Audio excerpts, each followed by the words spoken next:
तो gangs of topper JAC board में एक बार फिर से झारखंड बोर्ड के सभी विद्यार्थियों का जोहार है। तो अभी बता दें, आप लोग का भूगोल चल रहा है, जैसा कि आप लोग को मालूम है। अभी हम लोग का लगातार लेक्चर आ रहा है ना। तो सबसे पहले आज का सेशन शुरू करने से पहले हम आपसे सवाल पूछेंगे वही स्टाइल में। तो बताओ तो पहले अपन हालचाल हो तो इनके उम्मीद करो ये अच्छा हो भी, पढ़ाई करते हो भी, एग्जाम की तैयारी एकदम मन से करते हो भी, है ना। हम साथ में हैं तो चिंता करने की जरूरत नहीं है, काहे कि आपके साथ लगातार हम प्रयास में हैं कि एक से एक सब्जेक्ट का क्लास दें। अभी फिलहाल एसएसटी को टारगेट किए हुए हैं, ज्योग्राफी खत्म करके धीरे धीरे सभी चीज़ को क्लियर करेंगे। तो स्टार्ट करने से पहले एक बार छोटा सा गुजारिश करना चाहेंगे कि चैनल को थोड़ा शेयर कर देना है, अपन दोस्त यार भाई बहन रिश्तेदार में शेयर कर दियो दबा के, ताकि उस सबके भी इस चैनल के पता मिल जाए और यहाँ पे लगातार स्टडी कंटेंट्स हमनी के द्वारा प्रोवाइड करल जा रहा हो। तो चल शुरू करो आज का सेशन। तो अगर इस बार झारखंड बोर्ड परीक्षा 2027 की तैयारी कर रहे हैं तो अभी जुड़ जाओ हम इनके चैनल से, ताकि तो इनके इस बार तैयारी एकदम धमाकेदार करा दियो। 95 प्लस की तैयारी अबरी हो, है ना। तो चल उम्मीद करो कि तो इनके यहाँ पे सहयोग हमारा मिलता, और उम्मीद की एकदम से सहयोग करना ही करना हो। अपन दोस्त यार भाई बहन में थोड़ा शेयर कर देना इस चैनल के, है ना। आज के सेशन से पहले हम बता दें कि पहले भी हमारा वीडियो आ चुका है, जिसमें हमने ज्योग्राफी जो तो इन भूगोल को ही एक चैप्टर 1 क्लियर करा दिल गया हो। अब चैप्टर 2 के लिए चल रही हो, जेकर में ये पार्ट 2 वीडियो होने वाला हो। पार्ट 1 के भी वीडियो अपलोड हो, जाकर के एक बार प्ले लिस्ट में चेक करी तो इन। और चैप्टर के जो नाम हो आज के टॉपिक चैप्टर 2 से, ओकर नाम हो वन एवं वन्य जीव संसाधन, है ना। भूगोल के चैप्टर 2 वन एवं वन्य जीव संसाधन पढ़ना हो पार्ट 2, तो इनके एक बार फिर से याद करा दे लियो। आज ये चलता पार्ट 1 देख लियो कर से पहले, तब ज़्यादा समझ में। तो देर ना करते हुए चल शुरू करल जाए, है ना। तो आज क्या पढ़ेंगे हम लोग पहले जान लेते हैं। तो इनके आज हम की पढ़ाए वाला ही हो, तो इनकी जाने वाला है, ओकरा पहले जान ले ताकि पढ़े में थोड़ा मन लग जाए। टॉपिक थोड़ा सा पहले ही जान लेंगे, उसके बाद उस पर चर्चा करेंगे। सही रहेगा ना? हाँ, एकदम सही रहेगा। देखिए, सबसे पहला आज जो पढ़ाई होगा वो होगा भारत में लुप्त प्राय प्रजातियां। मतलब भारत में जो लुप्त हो चुकी है प्रजातियां, उसको हम लोग पढ़ेंगे, है ना। उसके बाद पढ़ेंगे लुप्त होने वाले, यानी कि लुप्त का खतरा झेल रही प्रजातियां जो लुप्त हो सकते हैं, वो पढ़ेंगे। तीसरा प्रजातियों का वर्गीकरण। चौथा वनस्पति जात और प्राणी जात का ह्रास का कारण, ये ह्रास है, ठीक ना। और चौथा जो टॉपिक है, ये 5वां टॉपिक है हिमालयन यव। और जो आखिरी हमारा रहेगा कम होते संसाधनों के सामाजिक प्रभाव। इन सभी को पढ़ने के बाद आपको लास्ट में कराएंगे मोस्ट इंपॉर्टेंट स्लाइड्स MCQ, जिसमें आपका वैकल्पिक प्रश्न रहेगा, जिसमें आपको जो भी आज पढ़ाएंगे ना वो क्लियर होगा। जे तो इनके आज पढ़े वो ओकरा यहाँ पे चर्चा करे वो। Discussion is the most important thing in are study, है ना। हमारा पढ़ाई में डिस्कशन बहुत ही बड़ा चीज़ होता है, इसको करना जरूरी है। ज़्यादा नहीं, 5 सवाल कराएंगे, वो भी बहुत इंपॉर्टेंट एग्जाम में पूछता है। चलिए, इसलिए पूरा कंटिन्यू रहिएगा, एकदम आखिरी से, मतलब स्टार्ट से आखिरी तक, शुरुआत से अंत तक बने रहिएगा। चलिए, आज का टॉपिक हम प्रेजेंट कर दिए हैं। सबसे पहला क्या है बाबू? भारत में लुप्त प्राय प्रजातियां। भारत में लुप्त प्राय प्रजातियां के अर्थ की हो पहले वो समझेबो, और बाद एकरा कौन कौन प्रजातियां लुप्त होने वाला है या फिर हो गया है, यानी कि लुप्त प्राय प्रजातियां कौन है वो बतेबो, है ना। तो पहले समझो बाबू क्या लिखा हुआ है। वे जीव जंतु और वनस्पतियां जिनकी संख्या क्या हो रही है, लगातार घट रही है, तथा जो विलुप्त होने के खतरे में है ना। देखो, जो चीज़ को हम यहाँ पे किए हुए हैं सर्कल जो घेर दिए हैं, वो इंपॉर्टेंट लाइन है, इसको ध्यान देना। क्या बोला जा रहा है बाबू? कि वे जीव जंतु और प्रजातियां या वनस्पतियां जिनकी संख्या क्या हो रही है, लगातार घट रही है और विलुप्त होने का खतरा झेल रही है, उनको बोलते हैं लुप्त प्रजातियां, ठीक ना। यहाँ पे देखो कुछ फोटो है, ठीक है। इसको जान रहा है क्या है? ये है चीता, है ना। चीता के बारे में जानेंगे, थोड़ा सा देख लो, पिक्चर का करा दे रहे हैं डिस्कशन। गुलाबी सिर वाला बत्तख, देखो इसका पूरा बॉडी जो है सो अलग कलर में है, ब्लैक है, वाइट है, ठीक है। बट चेहरा जो इसका है, जिसका माथा है, सिर है, वो क्या है? गुलाबी। ये आपको देखने को आजकल नहीं मिलेगा, खत्म हो चुका है ना, मतलब लगभग खत्म हो गया है। अब देखो, ये पहाड़ी क्वेल है, जंगली चीता है जो बिल्ली की तरह दिखती है, और काला हिरन है। ये सभी जो है जीव जंतु में आ जाएंगे। और नीचे जो दिख रहे हैं ये आपकी पिक्चर्स, ये आपके आ जाएंगे वनस्पति में, यानी कि पेड़ पौधे, यानी पौधे रूप जो झाड़ी होते हैं वो चीज़। तो थोड़ा सा पढ़ते हैं, है ना। देखो कभी भारत में व्यापक रूप से जो है सो पाए जाते थे ये चीते, है ना, लेकिन अब इनकी संख्या क्या हो गई है, कम रह गई है, मतलब खत्म होने वाली है, घट गई है। तो इस प्रकार के चीता अब देखने को नहीं मिलते हैं। इनको क्या बोलेंगे, इनको बोलेंगे लुप्त प्राय प्रजातियां, ठीक ना। दूसरा एक पक्षी है गुलाबी सिर वाला बत्तख, इसको भी देख लो तुम लोग, समझना बढ़िया से। क्या लिखा हुआ है, यह बत्तख मुख्य रूप से हिमालयी क्षेत्रों में पाई जाती है, मतलब हिमालय वाले क्षेत्रों में पाया जाता है। इसकी संख्या जो है सो बहुत कम हो गई है और ये जो है सो अब ये लुप्त प्राय है, मतलब कहने का मतलब खतरे में है, ये खत्म हो जाएगा बहुत जल्दी, है ना। अब तो नेक्स्ट देख ले कि पहाड़ी कोयल, ये सब पक्षी तो देख लें तो बताओ कमेंट में। वैसे तो फोटो में आप लोग देखे ही होंगे, लेकिन रियल में देख लें तो ये बात हमारा बताओ कमेंट में। यहाँ लिखल है कि यह पक्षी ऊंचे पर्वतीय क्षेत्रों में पाया जाता है। कहाँ पाया जाता है, ऊंचे पर्वतीय क्षेत्रों में, ठीक ना। और इसका जो आवास की कमी और शिकार के कारण यह जो है सो लुप्तप्राय हो गया है। कहने का मतलब आजकल जितने भी पेड़ पौधे काटे जा रहे हैं, है ना, वहाँ पे इनका जो है सो शिकार किया जा रहा है, जिस कारण से इनकी संख्या घट गई है। पर्वतीय क्षेत्र में आजकल हमारा जो है सो मानवीय क्रियाकलाप अधिक हो रहा है, मतलब ह्यूमन एक्टिविटी के कारण ये जो है सो अब वहाँ रहता नहीं है, इनकी संख्या मान लो खत्म ही है।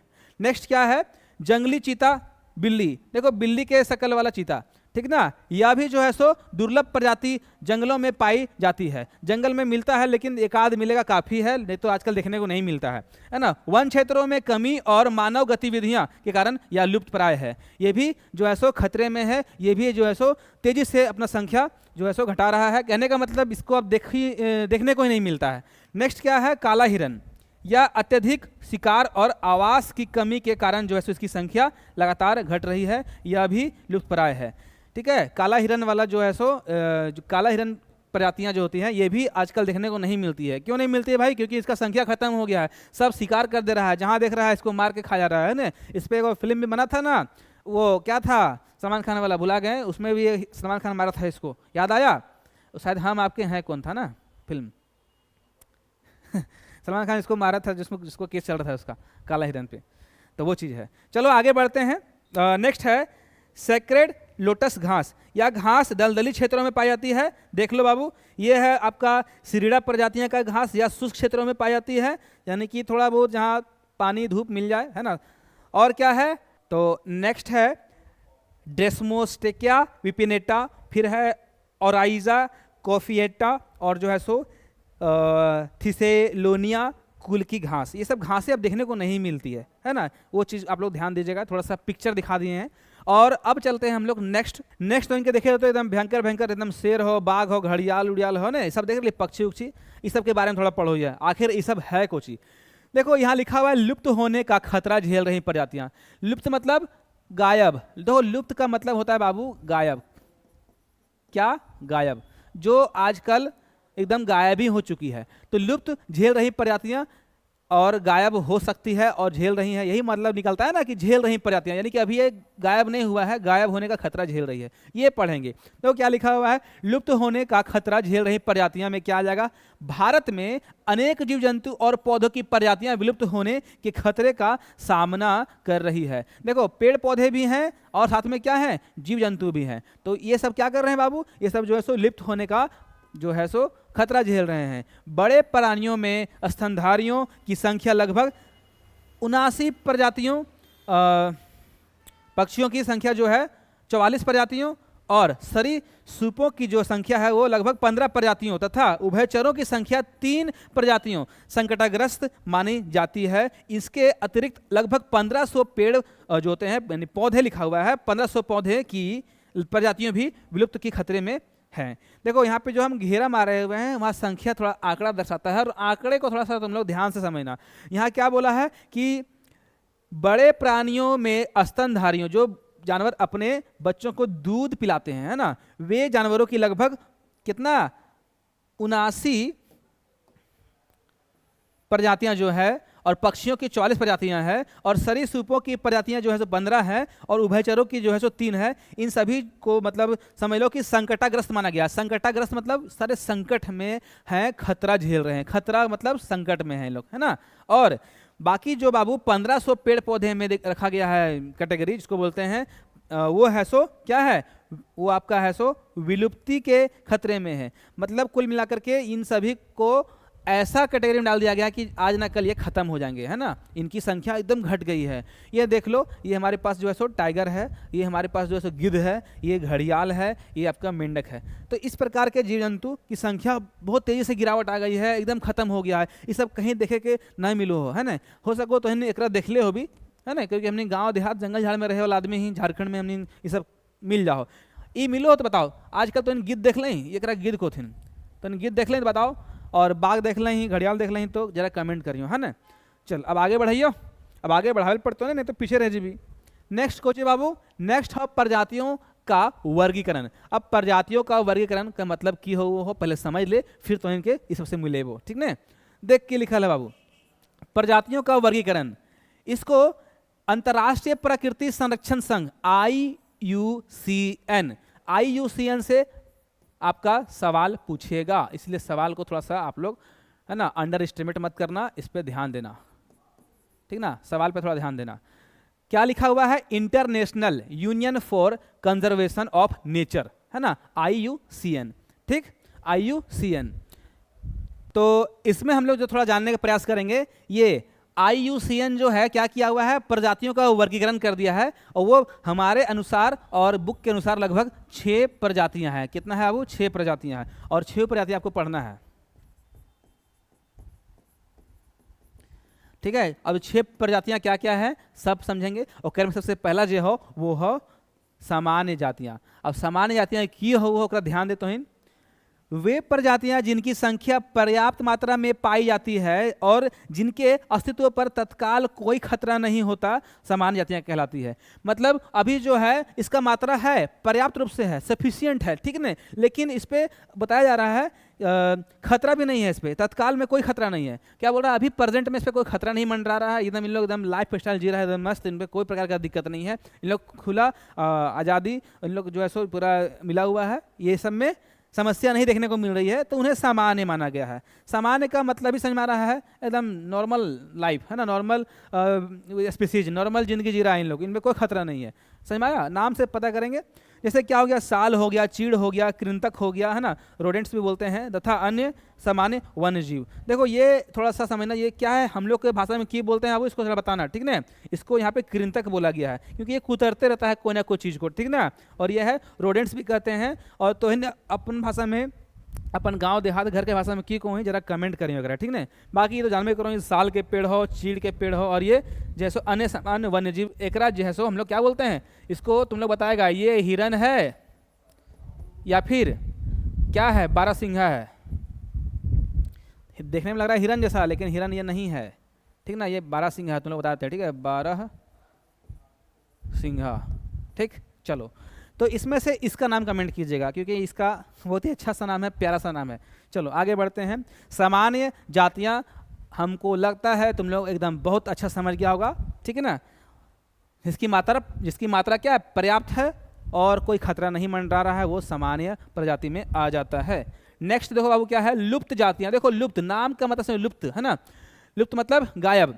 वे प्रजातियां जो अपने प्राकृतिक आवासों में अब नहीं पाई जाती और पूरी तरह विलुप्त हो चुकी है, लुप्त जातियां कहलाती है। उदाहरण के लिए एशियाई चीता, ठीक है ना, गुलाबी सिर वाला बत्तख, ये सब समझ लो। अब हमने यहाँ पे एक चीज को गोल किया है, क्या कि नहीं पाई जाती, कहाँ नहीं पाई जाती है, अपने प्राकृतिक आवासों में, मतलब नेचुरली इनको जहाँ होना चाहिए था वहाँ ये नहीं मिलते हैं आजकल। तो कहाँ मिलते हैं भैया, आजकल तुम लोग अगर देखोगे, चिड़ियाघर जाओगे, है ना, तो वहाँ देखोगे कि इन सभी जीवों को जो है सो, है ना, प्रदर्शनी के लिए रखा गया है। यानी कि लोग वहाँ पे देखने के लिए जाते हैं, अपने घूमने के लिए आते हैं, लोग देखते हैं कि अरे हाँ देखो शेर है, चीता है, बत्तख है, तो इनको वहाँ रखा गया है। ये सब आपको प्राकृतिक आवास में मिलेगा ही नहीं, जंगल में तब मिलेगा ही नहीं, बिल्कुल नहीं मिलेगा। तो इनको लुप्त प्रजातियाँ कही गई है। इनकी संख्या ना के बराबर है, गिने चुने जो भी हैं उनको पकड़ के रख दिया गया है। कहाँ रख दिया गया है, चिड़ियाघरों में प्रदर्शनी के लिए। तो वही बोला जा रहा है, ये आपका एशियाई चीता आ जाएगा, ठीक है ना।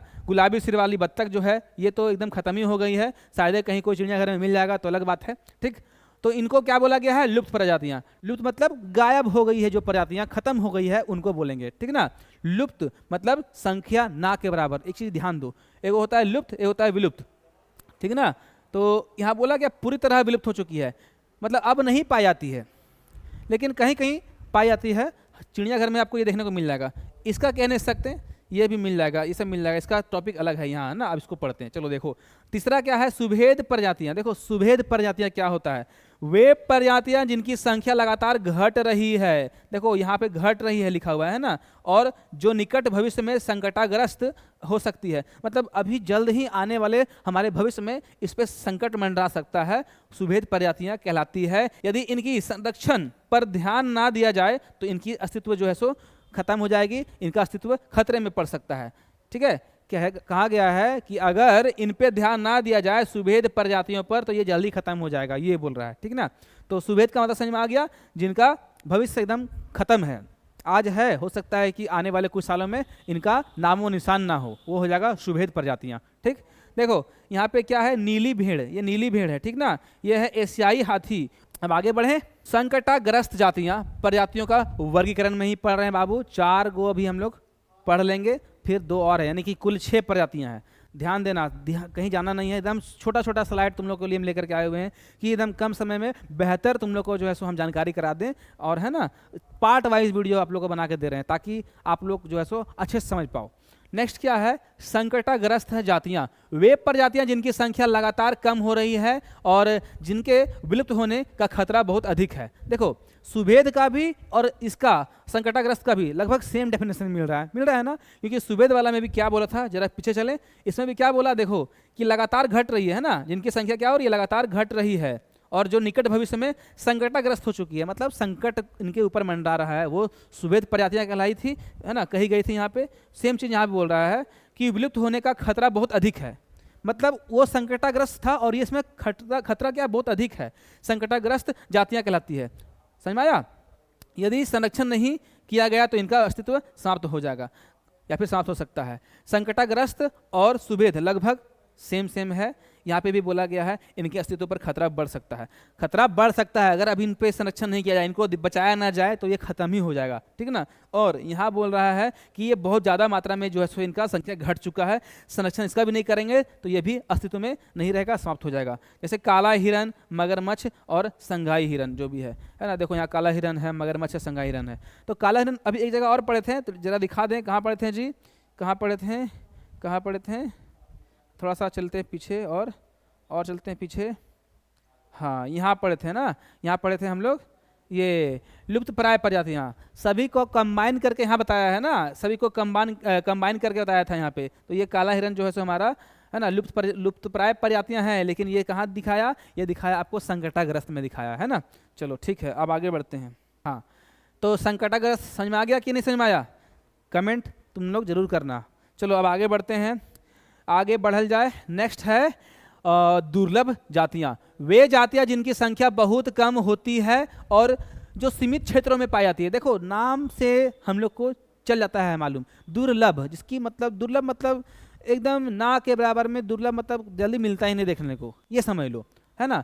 दुर्लभ स्थिति में पाया गया जो जीव जंतु है उसको दुर्लभ जातियों में रखा गया है बाबू लोग। यहाँ बोल रहा है यदि इनके संरक्षण के लिए उचित कदम नहीं उठाए जाए तो यह भविष्य में जो है सो आपको संकटाग्रस्त जातियाँ की श्रेणी में आ सकती है और उसमें देखने को मिलेगा। ये सब जो है सो दुर्लभ हो चुकी है बाबू, हिम तेंदुआ, लाल पांडा और घड़ियाल, ये सब अभी भी जो है सो उपस्थित है हमारे जो है सो जंगलों में, हमारे जो इनके विशेष अनुकूल स्थान है वहाँ ये पाए जाते हैं, लेकिन इनकी संख्या क्या हो चुकी है, जो है सो कम हो चुकी है ना, एकदम दुर्लभ है, एकदम कम देखने को मिलता है। अगर सरकार और हम और हमारे जो भी वन विभाग इन पर ध्यान ना दें, है ना, जो भी जैव संरक्षण अधिनियम के तहत इन पर अगर ध्यान ना दिया जाए, आपको पढ़ाएंगे जैव संरक्षण अधिनियम क्या होता है, इसमें इसी चैप्टर में पढ़ना है, ठीक ना, ध्यान ना दिया जाए तो इनकी भी संख्या खत्म हो जाएगी और ये जल्द ही संकटाग्रस्त जाति में चले जाएंगे।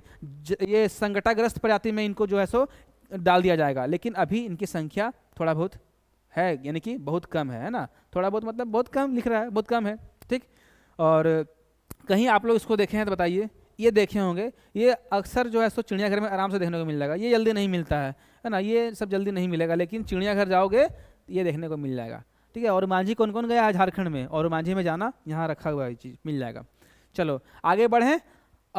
स्थानिक जातियाँ, वे जीव जंतु और वनस्पतियाँ जो केवल किसी विशेष भौगोलिक क्षेत्र में ही पाई जाती है। देखो बोल रहा है किसी विशेष भौगोलिक क्षेत्र में, है ना, पाई जाती है, स्थानिक जातियाँ कहलाती है। निकोबारी कबूतर, अंडमानी जंगली सुअर तथा अरुणाचल का मिथुन इसके प्रमुख उदाहरण है। देखो यहाँ पे क्या है, निकोबारी कबूतर है ना, कितना सुंदर लग रहा है। ये कबूतर आपको देखने को जल्दी नहीं मिलेगा। इसका जो है स्पेसिफिक स्थान है, मतलब खास स्थान में पाया जाता है ना। देखो स्थानिक का मतलब समझ में आ रहा है बाबू, यहाँ लिख दिया किसी विशेष स्थान पर, मतलब इनका स्पेशल वातावरण होता है, स्पेशल इन उस वातावरण के अनुकूल होते हैं, वहीं पाया जाएगा, हर जगह नहीं पाया जाता है ना। जंगली सुअर, ये आपको जंगलों में मिलेगा केवल, ये जल्दी नहीं मिलेगा हमारे आसपास, है ना। ये पालतू सुअर नहीं है। अगला क्या है देखो बाबू, अरुणाचल का मिथुन, है ना, मिथुन चक्रवर्ती, है ना लग रहा है मिथुन के जैसा। चलो आगे बढ़ें। सवाल यहाँ से हम दिए हैं, तुम लोग को ध्यान देना सब चीज़ पे। नेक्स्ट क्या है, वनस्पति जात और प्राणी जात के ह्रास का कारण। देखो ह्रास मतलब क्या होता है पता है, कमी।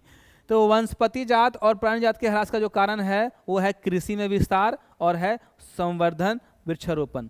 ठीक है, ध्यान देना। भारतीय वन सर्वेक्षण के आंकड़े के अनुसार 1951 है ना, 1951 से 1980 के बीच लगभग ये 26,200 होगा, ठीक ना बाबू, ये कॉमा यहाँ पे ध्यान देना। 26,200 वर्ग किलोमीटर से अधिक के वन क्षेत्र को कृषि भूमि में बदल दिया गया है। और अधिकतर जो होता है जनजातीय क्षेत्रों में, विशेषकर पूर्वोत्तर और मध्य भारत में, है ना, स्थानांतरित झूम खेती अथवा स्लेश और बर्न खेती चलते वनों की कटाई या निम्नीकरण हुआ है। देखो यहाँ बात क्या बोला हुआ है, 1951 से 80 के बीच में देखा गया है कि कृषि में विस्तार हो गया है, मतलब किसानी जो है सो बढ़ गया है ना। लोग ये क्या बोलते हैं इसको, अनाज उत्पादन, फसल उत्पादन में ज़्यादा ध्यान दे रहे हैं, क्योंकि देखो पॉपुलेशन बोलते हैं।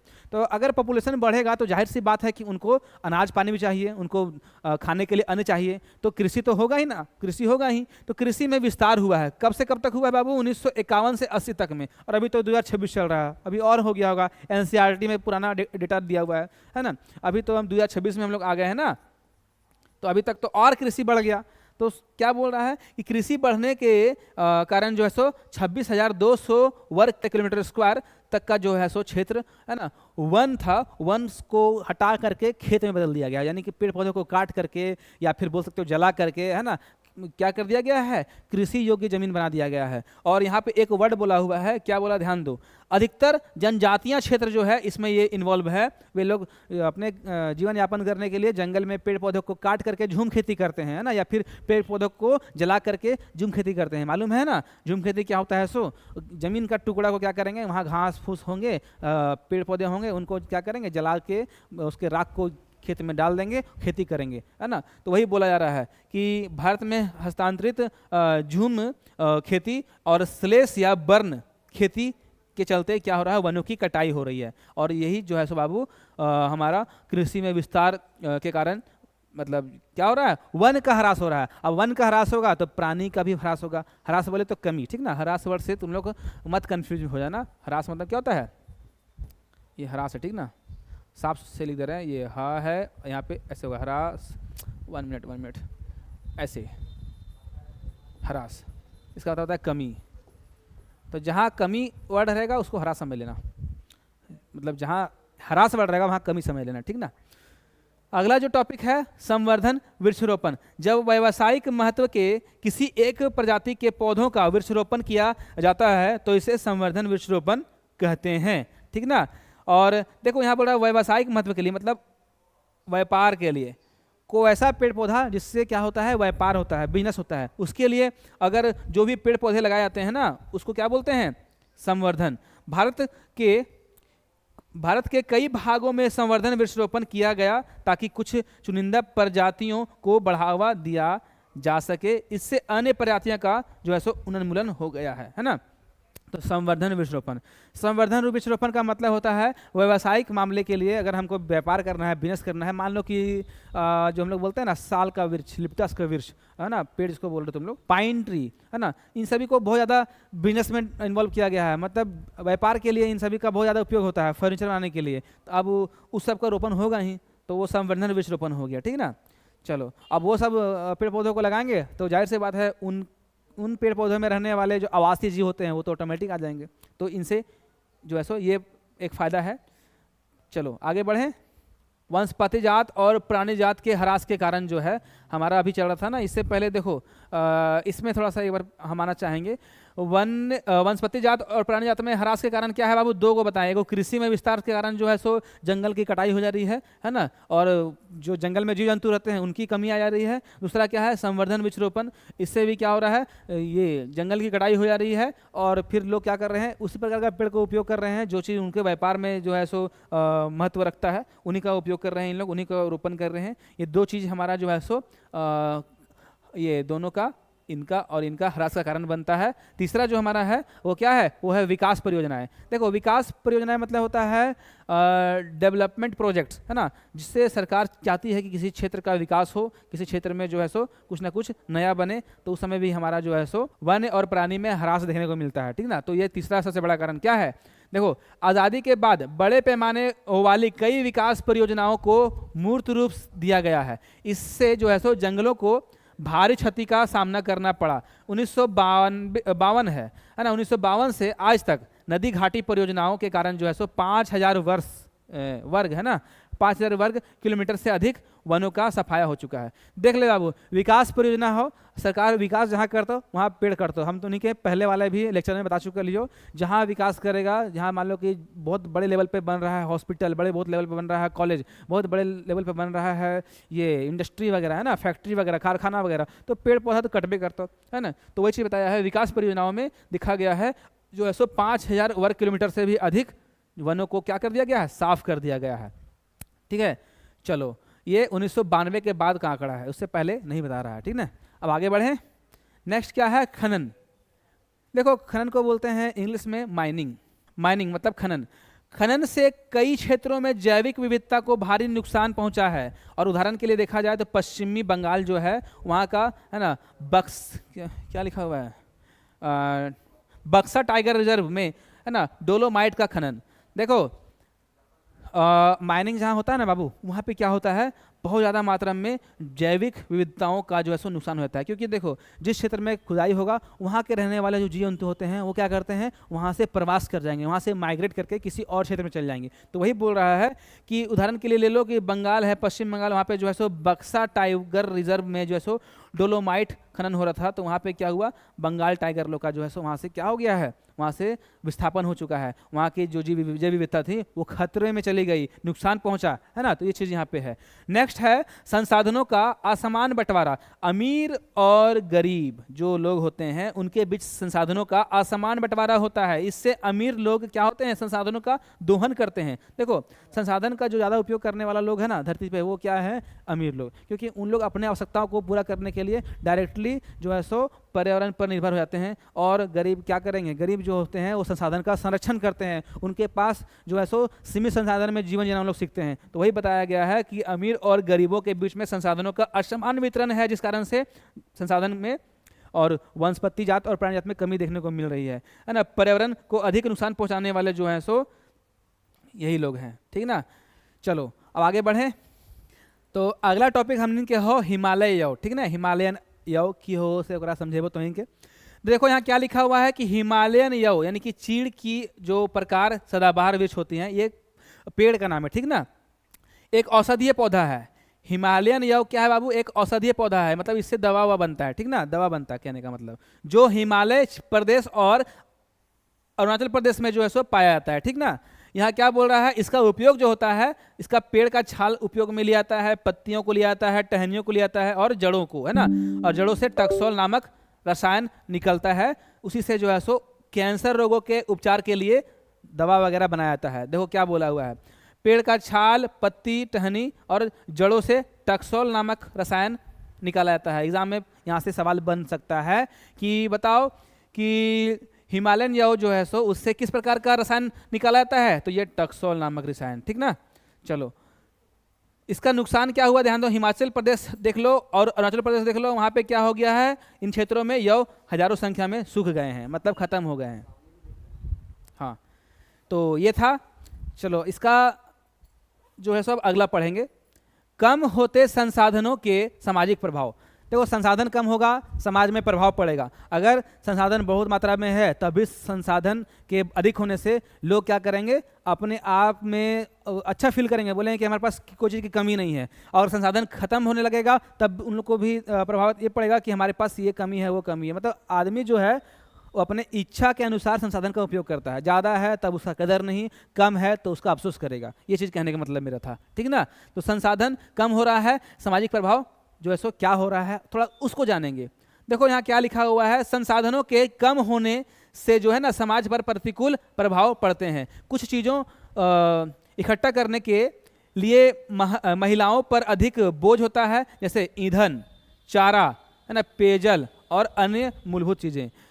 संसाधन कम होगा तो हमारे पास जो है सो हमारे आधारित जीवन यापन की जो वस्तुएं होती है, चीज़ें होती हैं, वो कम हो जाती हैं। यहाँ बताया है कि देखो महिलाओं को क्या करना पड़ता है बाबू, ईंधन के लिए, लकड़ी के लिए थोड़ा सा दिमाग लगाना पड़ता है कि कौन जंगल जाएं, कहाँ से लकड़ी काटें, है ना, कहाँ से है ना चारा उत्पन्न करें, चारा ये प्राप्त करें, कहाँ से पीने का पानी लाएं। ये सभी चीज़ें जो है सो संसाधनों की कमी होने से समाज पे प्रभाव पड़ता है। इसलिए संसाधन हमारे आसपास उपलब्ध है तो उसका कदर कीजिए, इन सभी से बचे रहिएगा, है ना, इन सभी का दिक्कत नहीं होगा। और अति दोहन कर देंगे तो हमें जो है सो इन सभी चीज़ों का जो है सो कमी महसूस होगा और हमें उनके खोज के लिए निकलना पड़ेगा।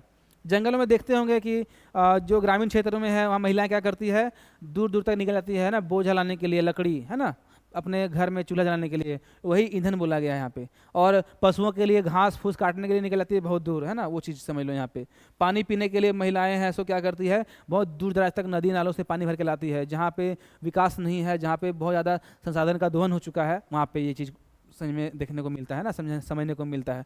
अब आगे बढ़ें। नेक्स्ट क्या है कि इन संसाधनों की कमी होने से महिलाओं को अधिक काम करना पड़ता है। कुछ गाँव में जो होते हैं सो पीने का पानी लाने के लिए महिलाओं को कई किलोमीटर पैदल चलकर जाना होता है। बताएं, पुरुष क्या है, काम करने के लिए निकल गए कहीं ना कहीं मजदूरी करने के लिए। अब घर में जो है सो अपने बाल बच्चों को चलाना है, महिलाओं को भोजन तैयार करना है, पानी लाना है, तो महिलाओं को ज़्यादा समस्याएं होती है, ये बताया गया यहाँ पे, है ना। और आगे चलते हैं। वनोन्मूलन से जो है सो बाढ़ और सूखा जैसी प्राकृतिक विपदाएं बढ़ जाती है और जिससे गरीबों को काफ़ी कष्ट होता है। अगर हम लोग लगातार वन की कटाई करेंगे तो जंगल का कटने से क्या होता है, वातावरण असंतुलित हो जाता है और बाढ़ का खतरा देखने को मिलता है, जिसमें खास करके जो है सो गरीबों का घर, गरीबों का जो है सो ये अपना आशियाना सब बह जाता है। कहीं कहीं तो सूखा देखने को मिलता है ना। अगर अधिक पेड़ काट लेंगे तो वर्षा होगी नहीं, तो वहाँ सूखा आ जाएगा, कहीं कहीं बाढ़ आ जाएगा। मतलब ये अनियंत्रित वातावरण के कारण होता है। इसलिए हमें जो है सो खास ध्यान देने की जरूरत है हमारे आसपास के पर्यावरण पर, ठीक ना। ये चीज़ हमारा है। आगे बढ़ें।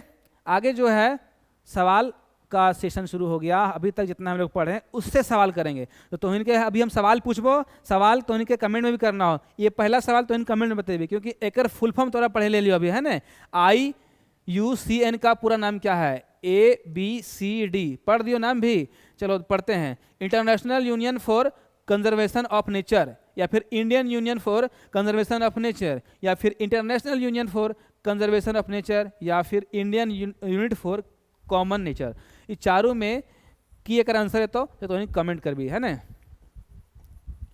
कमेंट आंसर, ठीक है। बहुत ही इंपॉर्टेंट सा ये सवाल था। अब आगे बढ़ियो।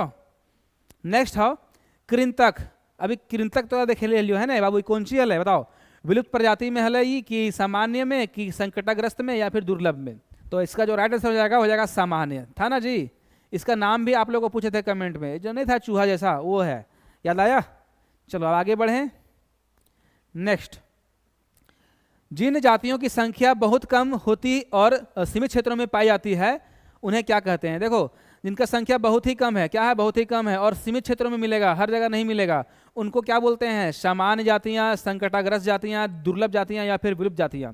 तो इसका आप लोग राइट आंसर क्या कर लोगे। चलो बिल्कुल सही, आप लोग अगर सोच रहे हैं ऑप्शन नंबर C सही है, दुर्लभ जातियां, है ना। अब हम लोग नेक्स्ट चलें। नेक्स्ट चलते हैं।